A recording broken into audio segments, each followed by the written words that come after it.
Bom, eu sou a Lisiane Bizarro, vou falar sobre divulgação da ciência e outros termos que a gente pode usar para definir essa mesma forma de comunicação. A gente está super acostumado com o método científico porque a gente já nasce sendo um cientista. A gente observa as coisas como bebê, como criança que a gente foi um dia, né? A gente observa as coisas e a gente pega o objeto, a gente coloca o objeto na boca, a gente mostra para o coleguinha o objeto, a gente mostra para o papai e para a mamãe e a gente analisa aquele resultado. E depois de analisar esse resultado, a gente faz hipóteses a respeito de como é que aquela experiência aconteceu e para que serve aquele objeto. A gente tenta classificar aquilo de alguma maneira, aquela experiência. A gente pode também convidar as outras pessoas a compartilhar essa experiência com a gente. A gente dá para o amiguinho provar. A gente dá para o papai e para a mamãe provar aquele objeto também. Então a gente explora o mundo de uma maneira natural. Entretanto, o método científico, ele não é uma experiência natural para a gente. A gente passou por uma série de fases, vamos dizer assim, no entendimento da ciência e também de como esse conhecimento científico deveria ser transmitido para as pessoas. E eu vou falar para vocês, então, um pouco sobre essa mudança nesse conceito, especialmente ao longo do século XX e no início do século XXI. A gente tem diferentes termos para se referir à divulgação da ciência. A gente tem a vulgarização do saber, a gente tem difusão científica, que era um outro termo muito usado na época do rádio. A gente tem a alfabetização científica, que eu vou falar para vocês como esse termo foi cunhado, na verdade, a Scientific Literacy, que a gente poderia traduzir por alfabetização científica. E ele é um termo muito ligado a um modelo conhecido como modelo do déficit, que a gente vai falar daqui a pouquinho. A gente tem também outros termos, como a compreensão pública da ciência, Public Understanding of Science, que é um termo bastante usado no Reino Unido, e a cultura científica francesa, e no Brasil eu acho que o mais comum da gente pensar, da gente usar, seria a divulgação da ciência, que é o nome, afinal de contas, dessa disciplina. E eu vou usar como base para essa conversa que a gente vai ter agora, um texto chamado A Vulgarização do Saber, que é um texto de 1931. Ele é um texto muito emblemático, porque ele tem conceitos de divulgação da ciência que são muito novos. Entretanto, ele foi escrito em 1931. Então, a coisa desandou de 1931 para cá, né? E houve, vamos dizer assim, uma involução e novamente a gente voltou para esses conceitos que estão presentes nesse texto aí sobre vulgarização do saber. Então, nesse texto, o autor vai iniciar falando sobre a utilidade da ciência para as pessoas e por que as pessoas buscam utilidade na ciência. Esse conhecimento, essa discussão, ela está no cerne daquilo que a gente vê hoje na mídia, a gente vê hoje na conversa das pessoas. Para que serve essa pesquisa que está sendo feita? As pessoas pesquisam coisas no laboratório que estão muito distantes da realidade, que é a discussão da ciência básica e da ciência aplicada. Então, a utilidade da ciência, conhecer a ciência, como ela é e qual a utilidade dela, é uma das formas da divulgação da ciência, mas não necessariamente a utilidade da ciência é um valor da ciência em si. A ciência não tem como um valor principal ela ser útil. Entretanto, para as pessoas isso é importante para qualificar a ciência. Então, será que essa utilidade da ciência ela pode ser satisfeita pela ciência? E será que ela pode ser satisfeita pela divulgação da ciência? Então, a divulgação daquilo que a ciência produz, hoje, passa muito, não só em relação à utilidade, mas à imediaticidade a novidade que essa ciência pode trazer. E isso produz algumas distorções na comunicação que a gente vai ver depois, quando a gente vai falar sobre as incertezas científicas e como é que elas são lidadas, né? Como é que a incerteza é lidada na divulgação da ciência. Então, assim, o que a ciência ganha sendo útil? Claro que a ciência adoraria ser útil 100% do tempo. Todo cientista adoraria fazer uma pesquisa que fosse útil para todo mundo e 100% do tempo. Entretanto, essa não é a natureza da ciência. A natureza da ciência é uma construção progressiva de pequenos conhecimentos, é uma produção humana, como a gente vai ver também, e por isso ela é falha. Então, ela é uma construção, uma tentativa de construção de um conhecimento através de um método que a gente desenvolveu enquanto humanidade para fazer, mas que não necessariamente vai nos levar nem à verdade e nem à utilidade. Então, esse é um problema, uma limitação que esse texto lá de 1931 já mostrava para nós. Então, qual é o contexto desse texto de 1931? É a teoria da relatividade do Albert Einstein. Então, o Einstein estava muito preocupado com um fenômeno que ninguém sabia nem da existência. E os físicos estavam muito preocupados em tentar entender a teoria da relatividade e transmitir isso para as pessoas. Como transmitir isso para as pessoas? Usando o rádio e o jornal, que eram os recursos que tinham na época. Se as pessoas não sabiam, boa parte delas mal eram alfabetizadas ou não eram alfabetizadas, e os próprios físicos tinham dificuldade em compreender a teoria nova. E isso parecia muito importante para o futuro da humanidade, como na verdade veio a ser, né? Entretanto, tentar transmitir esse conhecimento provou ser um desafio para os divulgadores da ciência naquela época. Uma das argumentações muito legais do texto é o que aconteceria se você não soubesse da existência da ciência. Você teria algum pesar em saber que uma parte da ciência existe, mas tu não conhece ela?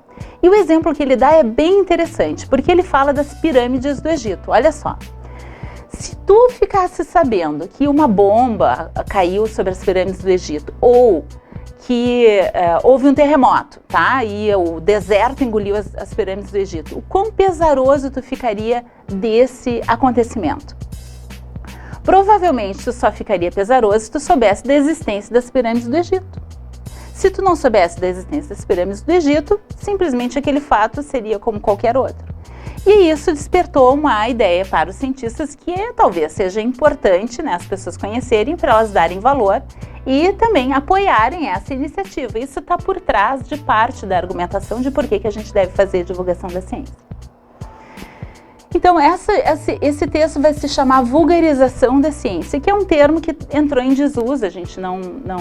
A vulgarização tem outros significados atualmente, né? Mas ele vai falar que o mais importante seria a gente esclarecer a respeito da ciência, mais do que instruir as pessoas a respeito da ciência. E também criar um espírito de compreensão desse fenômeno.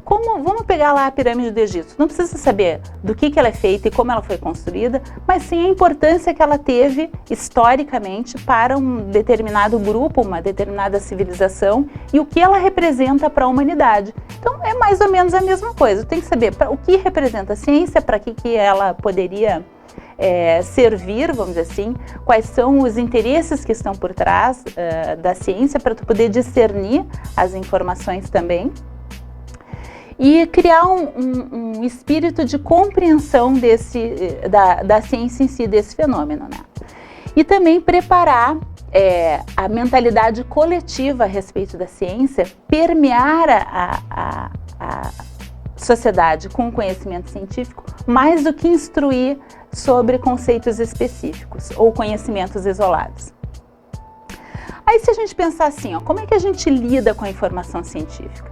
Tem uma piada que circula na internet que vai dizer assim, como os cientistas publicam lá no artigo científico deles. Eles vão botar assim, variações do gene transportador da serotonina pode estar associados ao processamento seletivo de estímulos emocionais lá numa área específica do cérebro, tá? Muito bacana a mensagem aquela ali.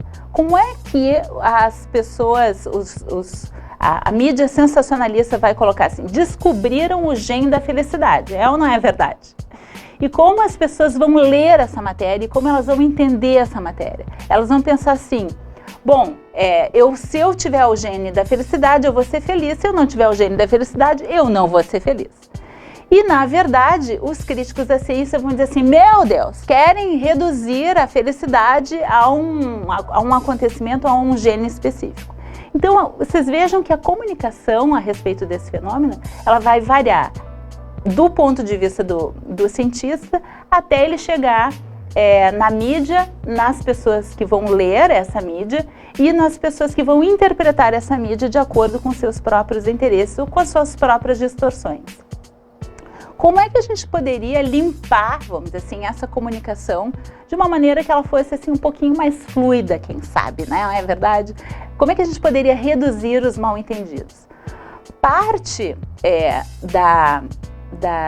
do ruído nessa comunicação passa pelo fato de que a ciência não é bem compreendida e ela também não é bem comunicada, tanto pelos cientistas quanto pelos jornalistas, e também ela não é bem recebida por um público, não da mesma maneira. Não que a gente deva pensar todo mundo igual, né?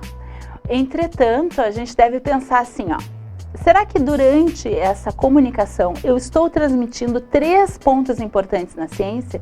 O primeiro deles é que a ciência é inconstante. Quem nunca parou de comer ovo na vida? É ou não é? As pessoas pararam por um bom período de comer ovo porque o ovo fazia muito mal. Praticamente, se comesse 2 ovos por dia, morte certa dali a 10 anos, entende? Era isso que era transmitido, vamos dizer assim, como uma notícia.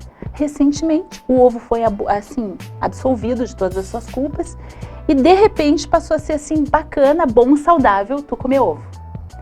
O que transmite com esse conhecimento? É que a ciência não sabe o que é. Uma hora eu tenho que comer ovo, outra hora eu não posso comer ovo, outra hora eu posso comer ovo. Então, existe uma inconstância na ciência. E isso não é compreendido como sendo da natureza da ciência. Lembra que eu falei? A ciência é uma construção humana, portanto falha, desculpem a notícia, né? Entretanto, ela é uma somatória de pequenos conhecimentos. E esse somatório de pequenos conhecimentos, lá pelas tantas, 9 fora, agora a gente pode comer ovo, entende? Então essa inconstância, ela não é transmitida quando a gente fala sobre ciência para o público geral. A mesma coisa em relação à instabilidade. A gente pode observar que existem cientistas que têm uma opinião e outros cientistas que não têm uma opinião. Vamos pegar um exemplo super relevante, que é o aquecimento global. Então, tu tem lá um grupo de cientistas que vai falar que o aquecimento global é devido à ação do homem e um grupo, na verdade, menor, porém existente, de cientistas que vai dizer que o aquecimento global não tem necessariamente a ver com a ação do homem. Ao fazer isso, tu mostra que existem divergências a respeito das razões pelas quais existe o aquecimento global. Entretanto, essa instabilidade faz parte da natureza da ciência, porque a ciência não quer, vamos dizer assim, em sua última instância, ela busca pela verdade, mas ela não é a verdade. E ela sabe que a verdade, na verdade, não existe, porque se a verdade existisse, não teria ciência. A ciência é um método, um instrumento humano para obter conhecimento. Ela não é a busca da verdade em si, por si mesmo. Muito embora ao longo da filosofia da ciência, do crescimento, vamos dizer assim, da ciência, tenha se passado por diferentes etapas em relação ao entendimento da busca dessa verdade, tá? Mas isso também não vem ao caso, né? E a parte final, vamos dizer assim, o terceiro conceito importante que a gente tem que transmitir é sobre a insegurança. Então, insegurança de eu não conseguir me pautar pela ciência para guiar os meus passos. E essa é uma ansiedade muito moderna, vamos dizer assim, né? Esse volume enorme de informações que a gente tem, a gente não consegue navegar nessas informações para saber se eu devo ou não comer ovo. Quantas vezes eu devo comer ovo? Eu costumo brincar que se a gente fosse comer tudo aquilo que dizem que a gente deve comer, a gente provavelmente teria outros problemas, porque teria uma dieta muito estranha, não é verdade? Então não é isso que tem que pautar nem o nosso comportamento e nem a nossa alimentação, para falar especificamente dos alimentos. Mas a gente deve utilizar esse conhecimento da ciência, ou essa maneira de conhecer o mundo, em conjunto com outras formas de conhecer. Bom, quando a gente fala sobre educar sobre ciência, sobre como divulgar ciência, o que a gente pode, quais são os pontos de vista que a gente pode ter? A gente pode pensar assim, bom, para educar sobre ciência, a pessoa tem que ser um cientista. Bom, será que todo cientista consegue educar sobre ciência? Não necessariamente, porque para educar sobre ciência, tu tem que também saber um pouco sobre educação, um pouco sobre comunicação e talvez ter algumas habilidades para fazer isso. Então não é todo cientista que vai educar sobre ciência. Não basta saber sobre ciência para educar sobre ciência. Também, a pessoa pode ser cientista de uma área, mas não necessariamente conseguir educar sobre ciência em outra área. Sobre ciência em geral até tudo bem, mas não sobre outra área. Então, não é necessário que as pessoas se tornem cientistas para que elas sejam educadas sobre ciência. Eu posso também pensar assim, ó. Eu posso ensinar como a ciência funciona, que é o tal do modelo do déficit. Eu posso ensinar um vocabulário básico, o que é célula, o que é átomo, o que é íon, por exemplo, tá? E eu posso ter uma compreensão dos processos ou métodos básicos da ciência. E também posso dar lá uma ideia sobre uma compreensão do impacto, que pode passar tanto pela utilidade daquele conhecimento, que às vezes a gente faz essa tentativa lá na escola, né? Tu vai aprender lá sobre uma doença que é transmitida por protozoários, e daí tu vai falar sobre a utilidade daquele conhecimento, que seria para saber como os protozoários funcionam. No caso de tu topar com um protozoário no futuro, tu consiga saber que se trata de uma doença desse tipo. E, finalmente, eu acho que o procedimento mais amplo que a gente já chegou é saber como a ciência realmente funciona. Então, essa etapa, a gente pode partir de lá, saber sobre ciência, saber como a ciência funciona, mas saber sobre como a ciência realmente funciona é, talvez, a forma mais moderna da gente pensar em divulgação da ciência. Porque, que nem eu falei antes, a ciência, ela é uma produção humana, né? Com isso, ela é naturalmente uma produção social. Sendo um processo social, ela sofre uma série de influências, como todos os processos sociais. E ela é diferente do cientista também. Esse é um outro fator importante. A ciência, ela não é um conhecimento puro em si. Ela é mesclada com esses seres humanos que fazem ela, entretanto, ela é diferente, ela é um produto daquilo que o cientista faz, mas ela não é o cientista. O cientista pode ser várias coisas muito legais e pode ser várias coisas muito horríveis, entretanto, essas coisas não necessariamente vão influenciar a ciência em si. E também essas limitações que eu falei anteriormente em relação à ciência. Esses três itens, a parte social, a parte da diferenciação da ciência do cientista e as limitações da ciência, é aquilo que a gente mais sente carência na transmissão do conhecimento científico através da mídia ou muitas vezes feito pelo próprio cientista. Transmitir o conhecimento científico como se ele fosse uma verdade ou atribuir à palavra do cientista uma autoridade, que essa é uma outra falha, ou ignorar que esse processo pode ter falhas e esse processo é um processo humano e é influenciado também por fatores sociais, são as maiores limitações da divulgação da ciência. Qual é a diferença de divulgação da ciência e comunicação da ciência, por exemplo? Comunicação da ciência, comunicação científica, o que o cientista faz, ele vai lá num congresso, por exemplo, e vai falar para uma audiência. Essa é uma comunicação científica, uma forma. Apresentar um pôster no congresso. Ou então ele vai escrever um artigo científico, que vai ser revisado por outros cientistas para que ele possa ser publicado.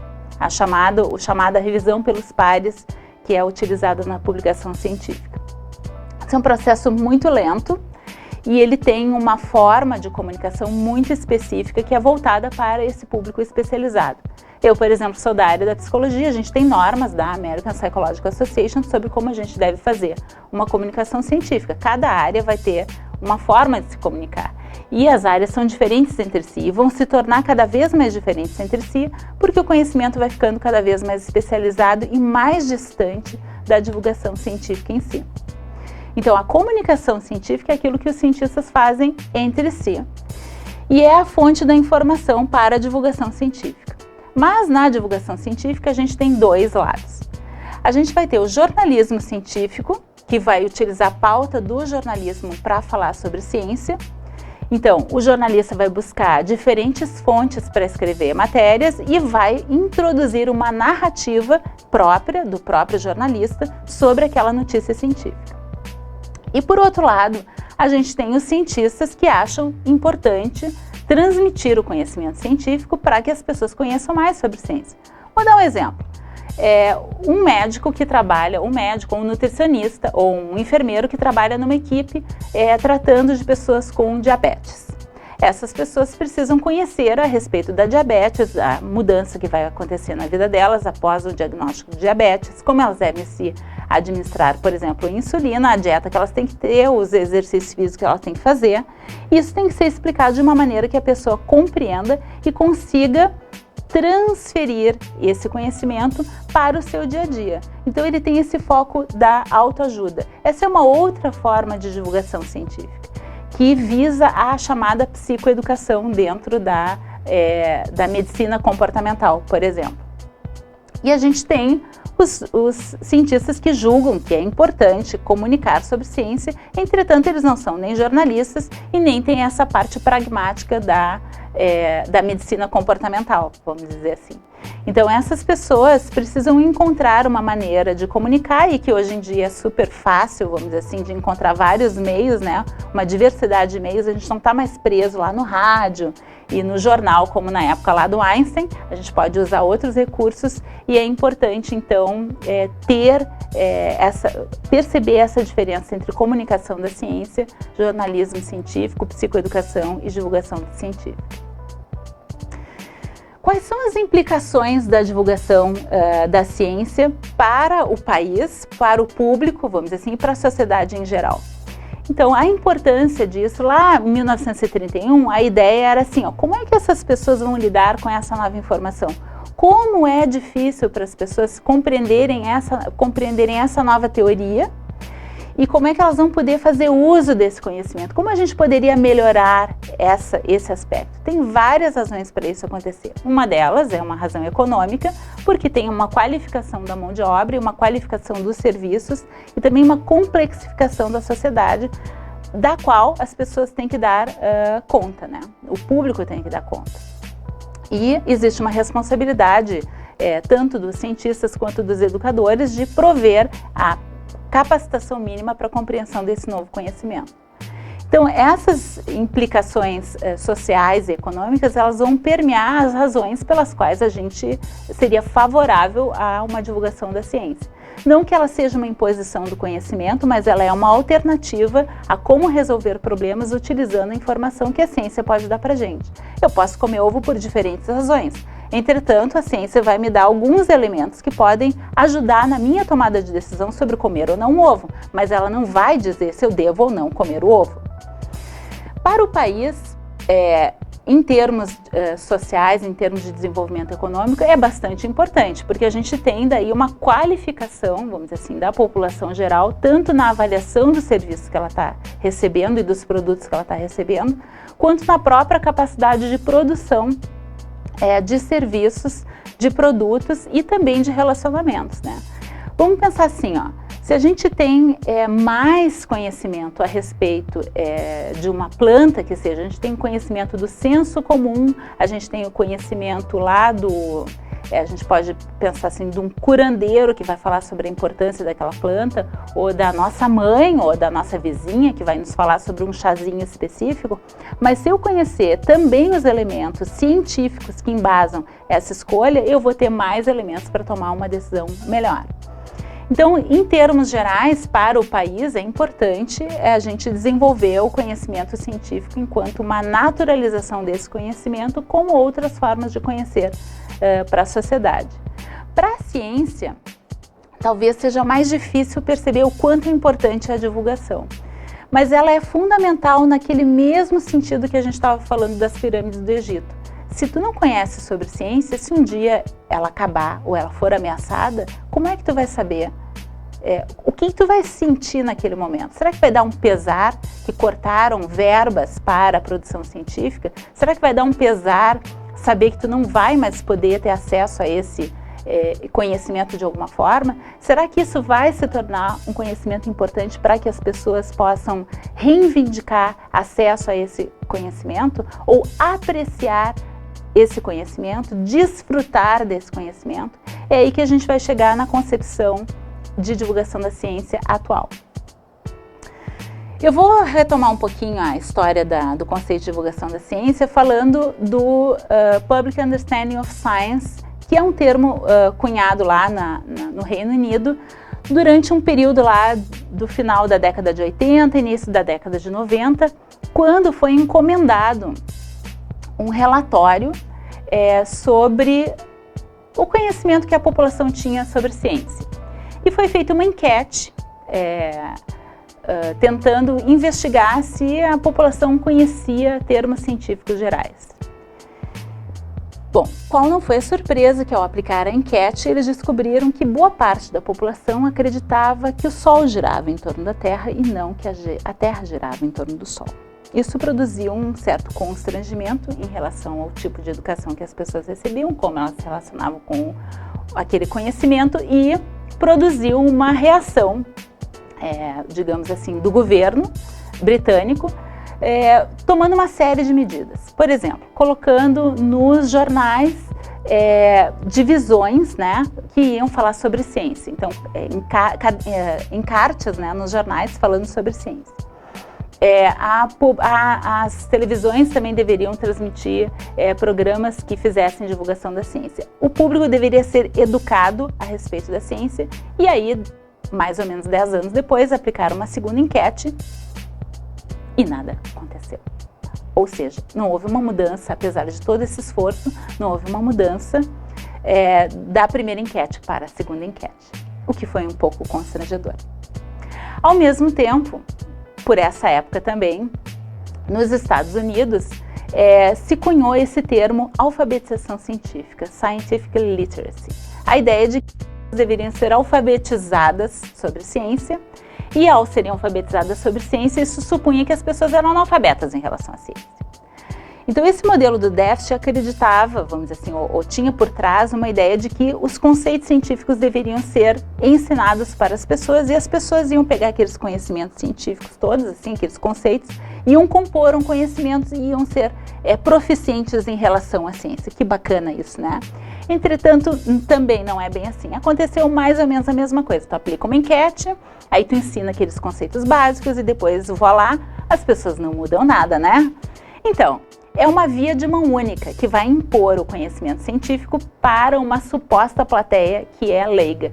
E essa noção, ela é muito presente nos cientistas. Então, a ideia de que eu não preciso comunicar, porque não adianta eu comunicar, porque as pessoas não vão compreender, porque as pessoas são ignorantes em relação à complexidade do tema que eu trabalho. Então, ao encarar o modelo do déficit e supor que o teu interlocutor não sabe nada, isso distancia a pessoa que vai fazer a divulgação da pessoa que vai receber. Então, o modelo do déficit tem alguns conceitos por trás. O público com quem tu vai comunicar, ele é uma massa sem nada na cabeça, é uma massa passiva que vai adorar receber aquela informação toda. E ela é uma refém de desinformações fornecidas por uns charlatões lá que a mídia vai dar evidência. E aí a ideia é que a divulgação da ciência vai encher um crânio vazio com informações que não estavam lá. Entretanto, esse exercício ele não vai iluminar a mente de ninguém, né? Não vai transformar as pessoas em fãs da ciência automaticamente. E aí tem alguns acontecimentos históricos que foram bem importantes para uma reflexão por parte dos cientistas e por parte dos divulgadores da ciência a respeito de como esse processo estava acontecendo. Um fato bem importante foi, por incrível que pareça, a doença da vaca louca. A doença da vaca louca aconteceu mais ou menos em 1996 na Inglaterra. As vacas foram contaminadas, isso se soube depois, né? As vacas foram contaminadas por prions, que é um parente remoto não, a gente não deveria falar assim, é um parente remoto do vírus, vamos dizer assim, mas são proteínas, né? Prions são proteínas que conseguiam destruir o sistema nervoso dessas vacas e elas ficavam com problemas motores. Até aí tudo bem, porque as vacas são as vacas, né? Entretanto, quando a gente come as vacas, essa doença se transmite para nós e aí a gente fica com uma encefalopatia que produz mais ou menos os mesmos sintomas. Então, em 1996, o que acontecia na Inglaterra? Vários grupos de pesquisa tinham sido generosamente financiados para pesquisar prions, não que existisse o problema da vaca louca. Entretanto, eles recebiam dinheiro para fazer pesquisa sobre prions.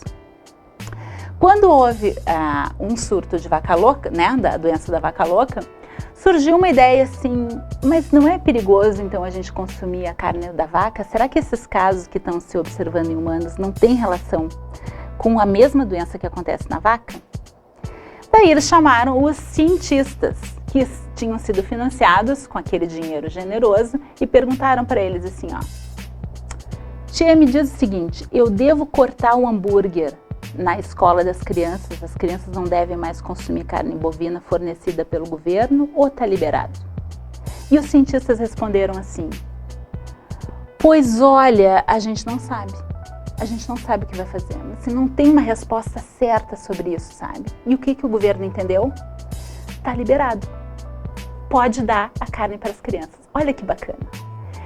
Aconteceu que daí, em 6 meses, né, ficou evidente que a transmissão era diretamente ligada ao consumo da carne bovina, teve que se exterminar o rebanho bovino da Inglaterra todinha, e isso produziu assim, ó, uma revolta social em relação ao papel dos cientistas naquela escolha. Então houve um atraso da informação dos cientistas em relação ao risco que a população estava correndo. E isso foi muito, muito, muito marcante na imagem que as pessoas tinham da ciência. Não contentes com isso, os cientistas clonaram uma ovelha poucos anos depois. Pegaram uma ovelha e fizeram uma cópia exata dela, um primeiro clone, né? Que bacana, uma descoberta sensacional que grupos, né, estavam buscando há muito tempo. E houve a clonagem da Dolly ali no período de 96 a 2002. Além disso, no mesmo país, aconteceu a produção de alimentos geneticamente modificados. Na produção de alimentos geneticamente modificados, houve então uma revolta geral. Estão agora querendo, vamos dizer assim, já houve um problema com aquela alimentação das vacas, utilizando na ração delas carne moída de ovelhas e dando para vacas que são basicamente vegetarianas, não é verdade? Comerem proteínas, isso produziu uma distorção na cadeia alimentar e agora eu vou comer um milho transgênico e eu também vou ter mutações exóticas. É mais ou menos essa fantasia que veio por trás da reação das pessoas em relação aos alimentos geneticamente modificados naquela época. Então, assim, houve um verdadeiro complô dos cientistas contra a existência humana naquele período.